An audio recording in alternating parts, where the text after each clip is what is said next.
কেউ তোমায় যন্ত্রণা দিচ্ছে, চুপ হয়ে যাও। কেউ তোমায় হাজার ভালোবাসার পরও তোমায় প্রাপ্যটা দেয়নি, চুপ হয়ে যাও।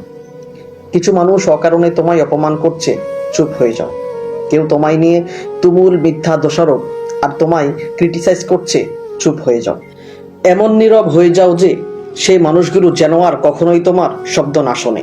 মৃত হয়ে যাও তাদের কাছে, প্রতিজ্ঞা করো আর কখনোই ঘুরে তাকাবে না। শুধু এই প্রতিজ্ঞাটা করতে পারলেই তুমি কষ্ট পাবে না। তোমার এই নীরবতা তোমায় দম বন্ধ করা আর্তনাদ দিবে, কিন্তু অপর পক্ষকে দিবে শুধুই আফসোস। দেখো, কেউ তোমাকে 5 মিনিট সময় দিলে তুমিও তাকে 5 মিনিট সময় দাও। তোমার মেসেজ সিন করে ডাকলে তুমিও সিন করে রাখো। তোমায় নক না দিলে তুমিও দিও না। তার প্রয়োজনে তুমি থাকবে, অথচ তোমার প্রয়োজনে তাকে পাবে না, তা অসম্ভব। আত্মসম্মান যদি তার থাকে তাহলে তোমারও থাকা উচিত।